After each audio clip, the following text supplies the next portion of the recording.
नेता जिसे आने से पहले कई वक्ताओं का आप लोगों ने वक्तव्य सुना है। अभी हमसे पहले आनंद रत्न मौर्य जी जो वाराणसी जनपद के जिला महासचिव हैं समाजवादी पार्टी के, आपको संबोधित कर रहे थे। संचालन आनंद पटेल जी, एडवोकेट आनंद पटेल जी कर रहे हैं, जो रोहनिया विधानसभा के जिला महासचिव हैं। इस मंच पर बनारस जनपद के समाजवादी पार्टी के जिला अध्यक्ष सुजीत यादव भाई लक्कड़ पहलवान जी बैठे हैं। रोहनिया विधानसभा अध्यक्ष गोपाल यादव जी बैठे हैं और हमारे बगल में हमारे राज्य कार्यकारिणी के साथी जो प्रदेश सचिव के पद पर बैठे हैं, उनका भी मैं यहाँ पर स्वागत करता हूँ। और कार्यक्रम आयोजन में महत्वपूर्ण भूमिका निभाने वाले भाई गुड्डू चौहान जी का मैं बधाई देना चाहता हूँ। इस कार्यक्रम में हमारी मातृशक्ति के रूप में हमारी माताएं बहनें आई हैं। विशेष रूप से रंपा चौहान, गुड़िया चौहान, लक्ष्मीना चौहान, मुन्नी राजभर, शांति देवी, गुलाबी राजभर, टीना देवी, प्रभावती राजभर, नीलम प्रजापति। हम आप सभी माताओं बहनों का इस कार्यक्रम में स्वागत करते हैं।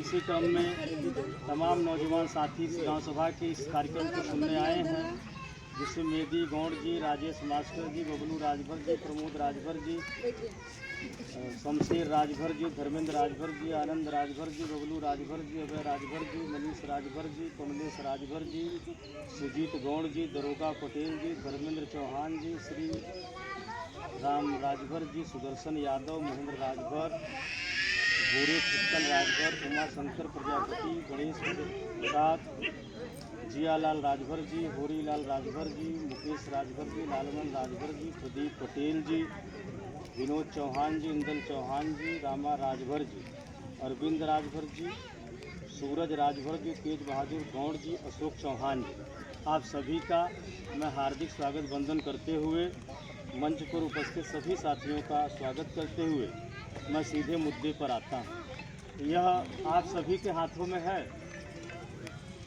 भाई साहब देखिए, इसको छपवाने में कई लाख रुपया पार्टी का खर्च हुआ, तो इसको एक सिर्फ कागज मत समझिएगा। जितने हम जैसे नेता जो भाषण में बोल रहे हैं, उससे अच्छा अगर सिर्फ आप इसको पढ़ लिए आगे और पीछे के पन्ने पे, तो पीडीए का चौपाल क्यों लग रहा है पूरा का पूरा समझ जाए और फिर से आपका शासन आ जाए। आप अपना शासन चाहते कि नहीं बाबूजी? चाहते हैं ना कि आपका बेटा राजा बने? नहीं चाहता है। हर बाप चाहता है ना। आप हम तो अपनी माताओं से जब बच्चा पैदा होता, जब बड़ा होता, तो गोद में आप उसको लेके जब तेल से मालिश करते, तो तेल से मालिश करते समय, दूध पिलाते समय आप कुछ गुनगुनाती हैं। अब इस समय याद हो न हो, मैं बताऊंगा तो याद आ जाएगा। आप जब बच्चे का परवरिश करते हुए, उसको गोद में खिलाते हुए, जब आप बड़े प्यार दुलार से कहती हमार बाबू डीएम बनियन, हमार बाबू कलेक्टर बनियन, हमार बाबू एसपी बनियन, ऐसा हमारा कोई माता बहन नहीं होगा जो अपने बेटे के बारे में न कहा है कि नहीं कहा है? कहा है ना? हर हमारे पिता कहे हैं, हर हमारी माता कही है। कोई माता पिता नहीं चाहता कि उसका बेटा आगे न जाए, लेकिन आगे हम लोग नहीं जा रहे हैं।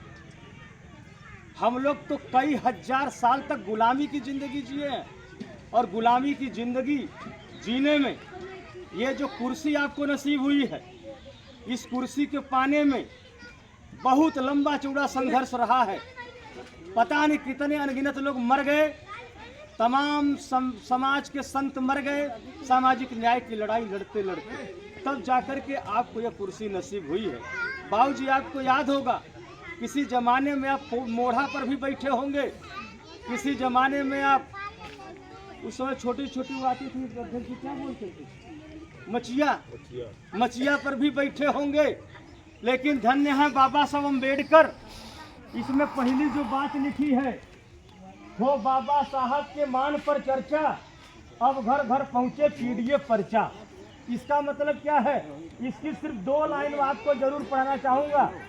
माता जी, ए भाई, ए हीरो, अरे बाद में लिखेगा यार, जरा ध्यान दीजिएगा, क्योंकि कम लोग रहते हैं तो विचार अच्छा जाता है और विचार जाना चाहिए। यहाँ 10 लोग समझ जाए ज्यादा जरूरी है। अगर 10 लोग समझ गए तो 100 को समझा लेंगे, और हम समझाने समझने के लिए बैठे हैं। इसमें समाजवादी पार्टी ने हम सभी को संबोधित करते हुए क्या लिखा है? प्रिय पीडीए समाज, यानी हमारा ये जो समाज बैठा है, पिछड़ा, दलित, अल्पसंख्यक, आधी आबादी यानी महिला समाज, उसमें लिखा है कि प्रभुत्ववादी और उनके संगी साथियों के लिए बाबा साहेब सदैव एक ऐसे व्यक्तित्व रहे हैं जिन्होंने संविधान बनाकर शोषणात्मक, नकारात्मक, प्रभुत्ववादी सोच पर पाबंदी लगाई थी। आगे लिखते हैं, इसलिए ये प्रभुत्ववादी हमेशा बाबा साहब के खिलाफ रहे और समय समय पर उनके अपमान के लिए तिरस्कारपूर्ण बयान देते रहे। इसका मतलब समझते हैं, हमारे भारत देश में यहाँ 2 तरह का समाज था।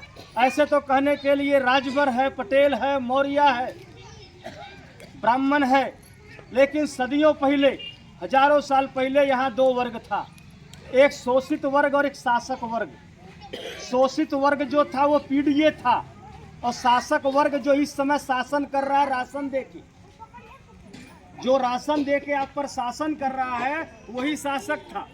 और वो कभी नहीं चाहता था कि हम आप शासन करें, वो कभी नहीं चाहता था कि हमारे आपके बेटा भी यहाँ इस कुर्सी पर बैठे, वो कभी नहीं चाहता था कि इस पीडीए के लोग, पिछड़े दलित समाज के लोग सफेद कुर्ता पैजामा पहने। वो कभी नहीं चाहता था कि पिछड़े दलित समाज के लोग विधायक, सांसद, मंत्री बने, वो नहीं चाहता था। लेकिन बाबा साहब अम्बेडकर ने देश की आज़ादी के बाद द्वितीय गोलमेज सम्मेलन लंदन में हमारे आप के लिए जो अधिकार की लड़ाई लड़ा था, वो सबसे बड़ा मील का पत्थर था हमारे विकास के लिए। अपने मरे बेटे को छोड़ करके बाबा साहब अम्बेडकर ने गोलमेज सम्मेलन में हमारे लिए एक मांग किया। उनकी पत्नी ने भी कहा कि इस मरे बच्चे को छोड़ दो, आप चले जाओ, क्योंकि आप नहीं गए और कोई गलत फैसला हो गया लंदन के अंदर तो फिर हजारों लाखों बच्चों का भाग्य मर जाएगा या वो मर जाएंगे। इसलिए एक बच्चे का सवाल नहीं है, लाखों लाखों बच्चों का सवाल है, आप जाइए। और बाबा साहब अम्बेडकर ने एक वोट देने का जो अधिकार दिलाया भारतीय संविधान में, उसी एक वोट के अधिकार के कारण हम राजा बने हैं, नहीं तो हम लोग को राजा बनने का मौका नहीं मिला था। राजा कौन बनता था? रानी के पेट से जो पैदा होता था वो राजा बनता था, लेकिन आज मेहता रानी के पेट से भी पैदा होने वाला का बेटा भी विधायक और सांसद बन रहा है, वो राजा बन रहा है।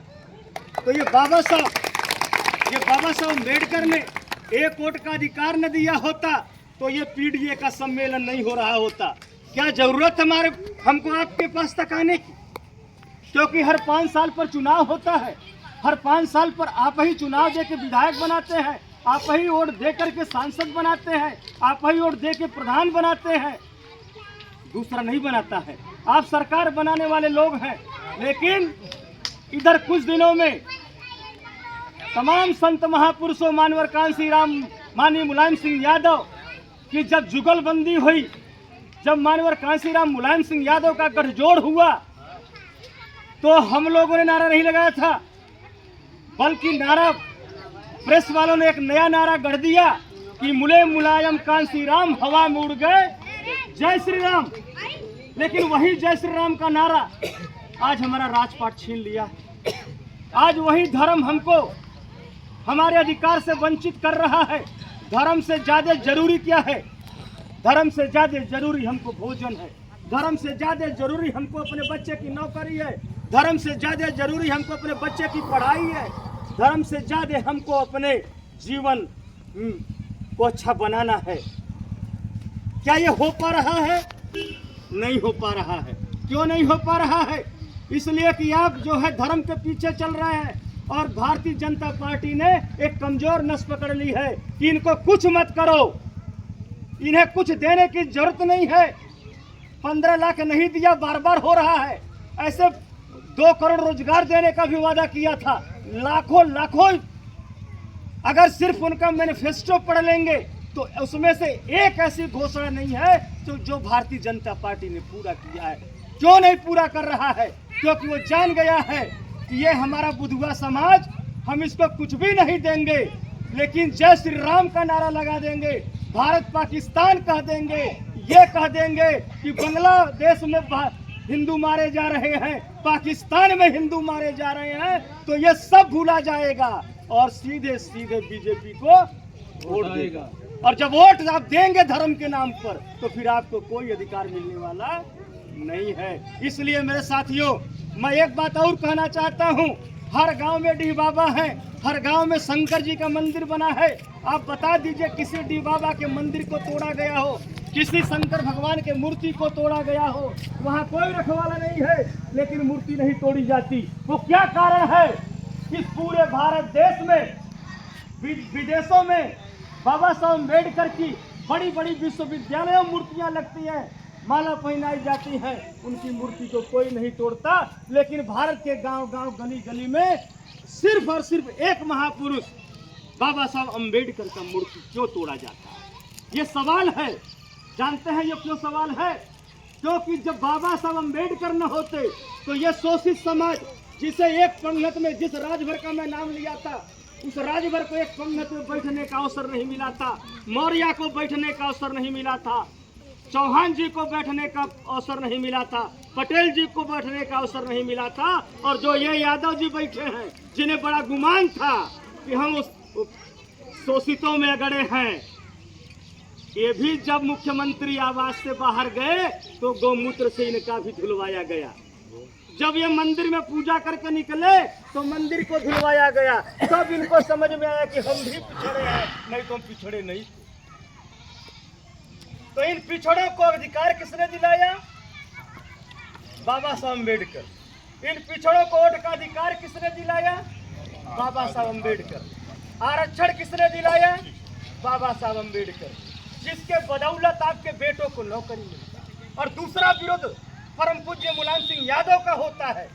क्यों होता है? क्योंकि 1984 में जो मंडल कमीशन पिछड़ी जातियों का आरक्षण था, उसको जो लंबे समय से रोका गया था, मुख्यमंत्री रहते हुए सबसे पहले परम पूज्य मुलायम सिंह यादव जी ने उत्तर प्रदेश से पिछड़ी जातियों का आरक्षण लागू किया, जिसका परिणाम हुआ कि गांव गांव में प्रधान बनने लगे, गांव गांव में बीडीसी बनने लगे। और इतना ही नहीं, पीसीएस की परीक्षा अंग्रेजी माध्यम में होती थी। हम शोषित समाज के, हर शोषित समाज में ऐसा कोई नहीं था जो अंग्रेजी मीडियम से अपने बच्चों को पढ़ाता था। हम हिंदी मीडियम में पढ़ने वाले बच्चे थे, हम हिंदी मीडियम प्राइमरी स्कूल में पढ़ने वाले लोग थे, अंग्रेजी नहीं जानते थे। भाषा न जानने के कारण हम पीसीएस में परीक्षा पास नहीं कर पाते थे। लेकिन धन्य मुलायम सिंह यादव, जिन्होंने 1994 में उन्होंने सबसे एक बड़ा काम किया कि पीसीएस की परीक्षा अंग्रेजी माध्यम से भी होगी और हिंदी माध्यम से भी होगी, इसका उन्होंने जो है संशोधन करा दिया, जिसका परिणाम हुआ कि पटेल का बेटा भी पीसीएस होने लगा, यादव का बेटा भी पीसीएस होने लगा, चौहान का बेटा भी पीसीएस होने लगा। यानी मैं जो बार बार कह रहा हूं कि शोषित और शोषक, तो शोषक तो सब हो रहा था, शोषित कुछ नहीं हो रहा था। तो ये जो महापुरुष है, ये महापुरुष शोषित वालों को शासक बना दिए। तो जब शासक बन गए, उनको लगा कि तो बड़ा नुकसान हो गया, ये शोषित शासक बन गया, पैसा पाके हमारी ही जमीन लिखा रहा है, जिस खेत में हमारी माँ मजदूरी करती थी हम कमा के वो खेत लिखाने लगे। तो इन्होंने फिर दिमाग चल दिया, धर्म का जाल। धर्म के जाल में भी भाई साहब बता रहे, धर्म के जाल में 50,000 लोग मरे हैं, 1-2 लोग नहीं मरे हैं, 50,000 लोग मरे हैं। और वो हमारे पीडीए के लोग हैं, पिछड़े दलित मरे हैं, और कोई नहीं मरा है। अमीर समझदार लोग नहीं मरे हैं, क्योंकि अमीर समझदार लोग बुद्धि से गए, अपना साधन देख के गए। समय का अभाव है, अध्यक्ष जी खटखटा रहे हैं। कुल मिला जुला के मेरे कहने का सारांश यही है कि ये पीडीए क्यों चलाया जा रहा है। पीडीए इसलिए चलाया जा रहा है मेरे साथियों कि आप ये, जब कांग्रेस पार्टी की सरकार आई, कांग्रेस पार्टी ने खाद्य सुरक्षा गारंटी अधिनियम लाया, तो उसमें आपको 1 रुपया किलो और 2 रुपया किलो चावल लेने का प्रावधान था। लेकिन तब उस समय गैस सिलेंडर 400 रुपए का था, तब सरसों का दाल कम था, तब गैस सिलेंडर का दाम कम था, महंगाई कम थी। कहने का तात्पर्य महंगाई कम थी। आपको प्रति किलो 3 रुपया उसने फ्री किया और हर महीने 3000 से ज्यादा आपसे ले रहा है। इसलिए आपको समझना पड़ेगा, वो राशन दे के आपको शासन करना चाहता है और आपको शोषित बना के रखना चाहता है आपको। और इतना ही नहीं, सरकारी नौकरियों में आरक्षण